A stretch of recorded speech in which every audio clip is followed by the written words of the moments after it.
Olá, nossa primeira aula, nosso primeiro assunto dentro da teologia é bibliologia, é estudo da Bíblia, o que ela é ou quem ela é. E 2 Pedro, capítulo 1, versículo 21 nos diz: porque a profecia nunca foi produzida por vontade de homem algum, mas os homens santos de Deus falaram inspirados pelo Espírito Santo. Eu amo a palavra de Deus, eu amo a Bíblia e vou falar para você por quê. Por causa do propósito central da palavra de Deus. E o propósito central dela é nos apresentar a salvação por meio de Jesus Cristo. Também, só na palavra de Deus que nós encontramos os mandamentos de Deus para que o obedeçamos. Jesus inclusive disse: se me amardes, guardareis os meus mandamentos. Não tem como vivermos de acordo com a vontade de Deus, se não for pela sua palavra. Creia nisso, aprenda isso. E falando em aprender, não deixe de anotar. Depois que você assistir esse vídeo, reassista, ouça de novo, coloque no seu carro, vá ouvindo para o seu trabalho, baixe o áudio dele, mas que você realmente possa aprender nesse tempo valioso que estaremos juntos nessas aulas. É claro que a teologia, ela usa de outros estudos também para poder aprofundar os seus ensinos. Mas sem dúvida nenhuma, a Bíblia, a palavra de Deus, é a sua base, o principal livro de onde nós extraímos todo o conhecimento para a teologia. Aliás, é importante você aprender sobre a Bíblia, crer que de fato ela é a palavra de Deus, por isso a nossa base, a nossa regra de fé e prática, para que tudo aquilo que formos tratar daqui para frente na teologia, saiba você, nós falaremos acima de tudo, entretanto, à luz da Bíblia. Na verdade, as ciências corroboram para que, de fato, o que a palavra de Deus está dizendo seja confirmada ou reconfirmada como a verdade. Nós temos a arqueologia, nós temos a filosofia e dentre outras e outras ciências que vêm de encontro ao que a Bíblia diz. Mas quando nos deparamos com uma situação em que a Bíblia, a palavra de Deus, está sendo colocada em xeque, então nós precisamos escolher pela fé crermos na palavra de Deus. Quero deixar isso bem claro para você nesta aula. Vamos iniciar aqui o nosso estudo falando sobre terminologia. A terminologia diz o seguinte, que a Bíblia é um conjunto de livros. É derivado da palavra biblion, rolo ou livro. E ela então leva esse nome de Bíblia porque ela é um conjunto de 66 livros.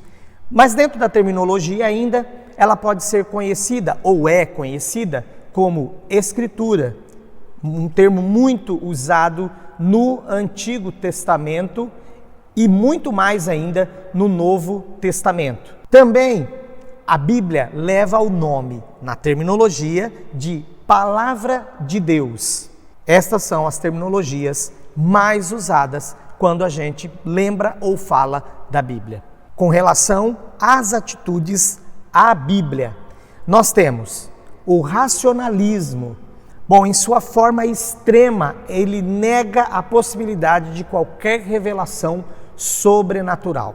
É a maneira como o homem pensa sem os olhos da fé. O romanismo é uma outra atitude em relação à Bíblia. A Bíblia é um produto da igreja, por isto a Bíblia não é a autoridade máxima, única e final. Também temos, com relação a atitudes para com a Bíblia, o misticismo, que vai dizer que a experiência pessoal tem a mesma autoridade da Bíblia. Neo-ortodoxia, a Bíblia é uma testemunha falível da revelação de Deus na palavra de Cristo. Ou seja, também vai dizer que você, na verdade, pela sua própria experiência, não tem a Bíblia como a sua regra, mas ela somente contém algumas coisas que você possa aproveitar. Seitas. A Bíblia, ela é colocada em pé de igualdade ou ao lado dos escritos de seus líderes ou fundadores. E por isso, então, esses líderes passam a ter com seus escritos a mesma autoridade da Bíblia. E por fim, a ortodoxia. A Bíblia é a única base de autoridade, onde nós complementamos e dizemos a única regra de fé e prática.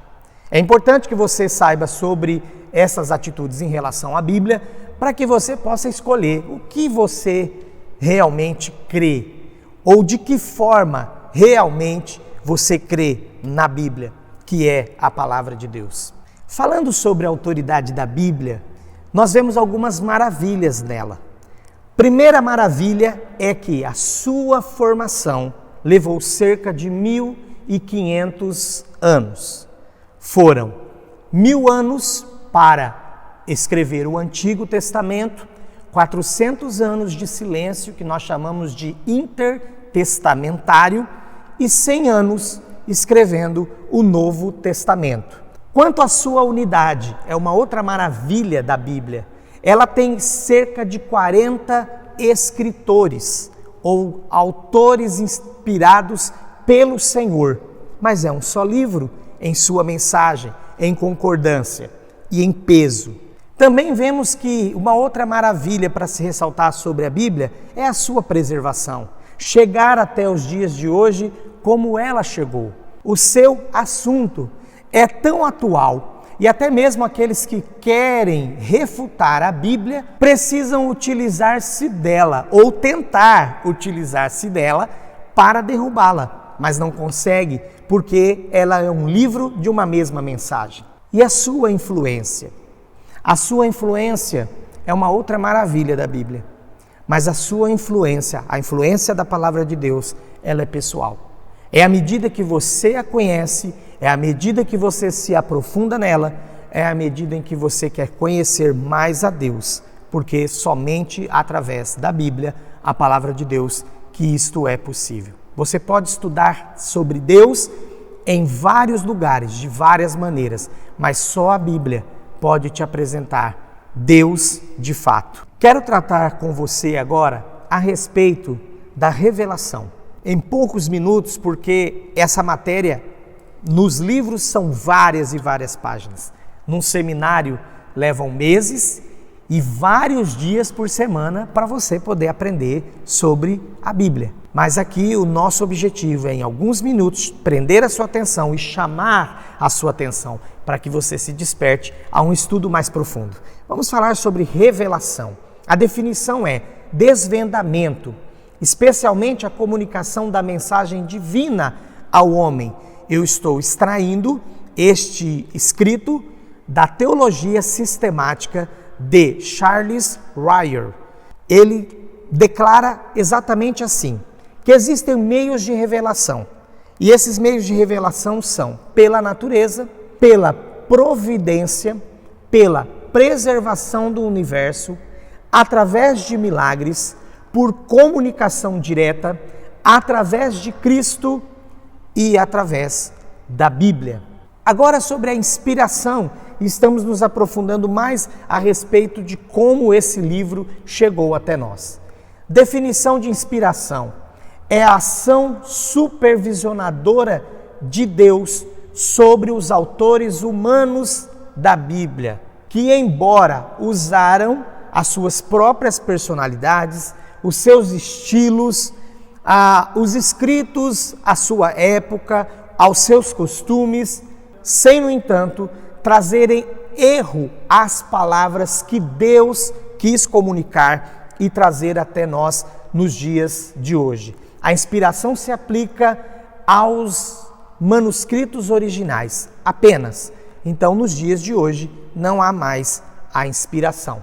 Eu poderia me aprofundar muito mais a respeito da inspiração, mas eu quero que você possa pesquisar a respeito disso, porque uma das coisas que eu quero deixar claro para você é que existem provas de que não há erro, provas da inerrância, da inspiração, porque ela foi dada exatamente e diretamente por Deus através do seu Espírito. Nós temos que falar um pouco sobre a canonicidade.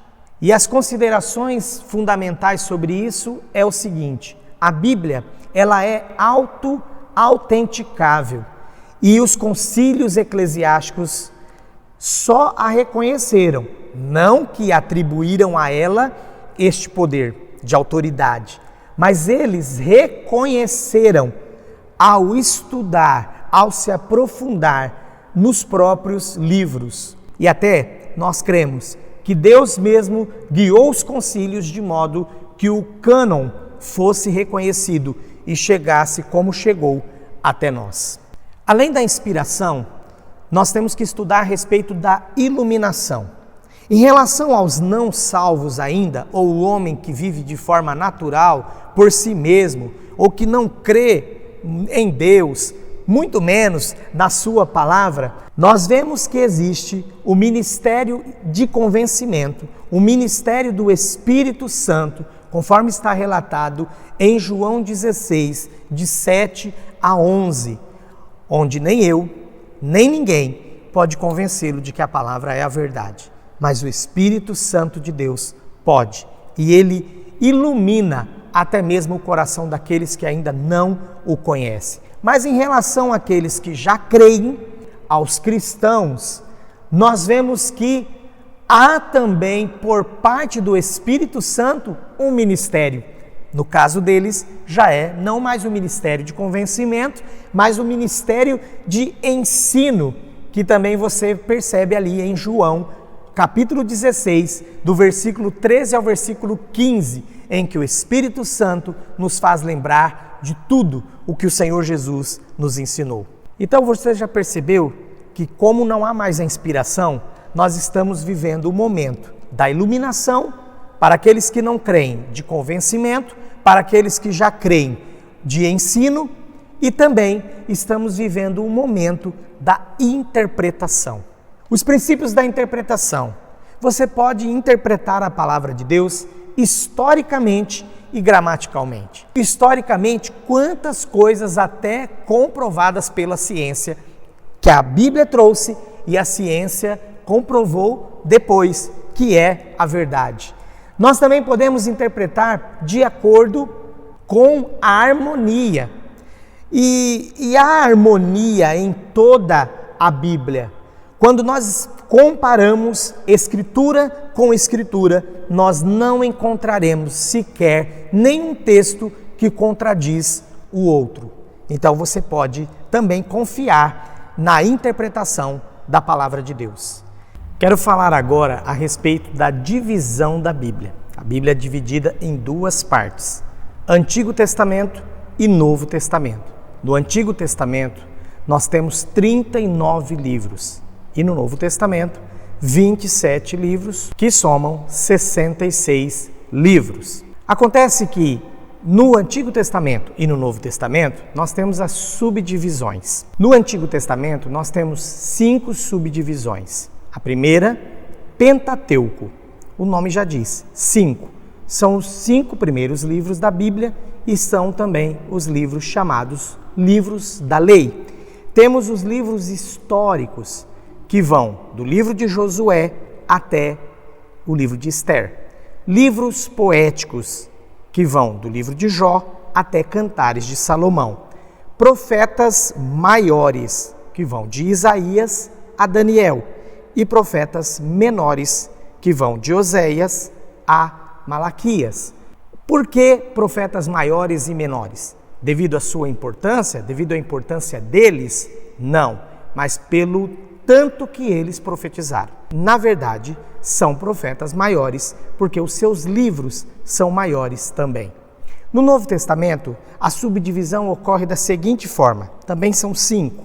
Evangelhos, os 4 primeiros livros do Novo Testamento, e são os evangelhos onde nós temos a narrativa da história, da vida de Jesus, do seu nascimento, tudo sobre Jesus. tudo sobre aquilo que ele trouxe de ensino para o seu reino e do seu reino.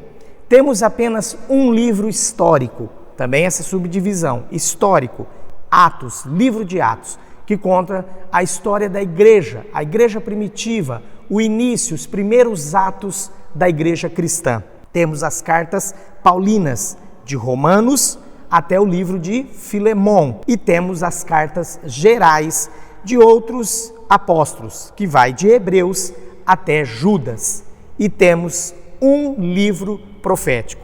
Note, no Antigo Testamento são vários livros proféticos, mas no Novo Testamento temos apenas um livro nessa subdivisão profético, que é o livro de Apocalipse, e também o último livro, não só do Novo Testamento, como o último livro da Bíblia. É muito importante a subdivisão, estas subdivisões, porque você pode notar o seguinte, olha só, elas nos ajudam a entender a cronologia, exatamente a época em que cada fato ocorreu. Vou falar algo da minha infância que é engraçado, mas é interessante. Assim que eu comecei a ser alfabetizado, que eu conseguia ler muitas palavras, eu comecei a ler a Bíblia. Antes disso, meus pais que faziam para mim. E ao ler a Bíblia, eu ficava muitas vezes em conflito, porque eu encontrava a menção do nome de Davi lá no livro de Samuel e Davi lá no livro de Salmos. E eu ficava em choque. Como ele viveu tanto tempo, desse livro até este, é porque, na verdade, o que eu não sabia ainda era da ordem cronológica. Então, a subdivisão, ela nos ajuda. Por exemplo, tem uma curiosidade aqui. Em 1 Samuel, capítulo 19, nós temos relatado que Saul, ele tenta matar Davi. Na Bíblia cronológica, tenho até aqui um exemplar dela, na Bíblia cronológica é possível você verificar que Davi, por causa deste episódio, escreve o Salmo 59, ou seja, enquanto ele estava vivendo aquele momento, ele escreve esse salmo, o Salmo 59, onde ele louva a Deus pela ajuda salvadora dele, porque Deus veio em seu socorro e ele diz lá, me livrou do inimigo. Assim também nós temos no Novo Testamento, nós lemos sobre as ações da igreja no livro de Atos. Ao mesmo tempo, cartas eram escritas às igrejas. Atos 17, por exemplo, Paulo prega em Tessalônica. Depois, ele estando em Corinto, conforme Atos 18, ele escreve a carta, ou a primeira carta, aos Tessalonicenses a partir de Corinto. É muito importante, então, nós entendermos as subdivisões e é muito importante sabermos que a Bíblia tem uma ordem cronológica. Um detalhe que me chama muito a atenção na palavra de Deus é que ele usou 40 homens inspirados pelo Espírito para escreverem, para trazerem a sua mensagem. Homens que viveram em épocas diferentes, até em culturas diferentes, reinados diferentes, mas escreveram uma palavra só. Isso é muito importante você anotar. Espero ter ajudado você a compreender um pouco mais a maravilha que é este livro, ou este conjunto de livros, a Bíblia, a Palavra de Deus, a Escritura, e que você realmente se atente mais a ela, aprenda mais dela e com ela, para que o Senhor possa em tudo dirigir a sua vida, pois Ele nos dirige pela sua palavra. Deus nos abençoe. E nos vemos na próxima aula.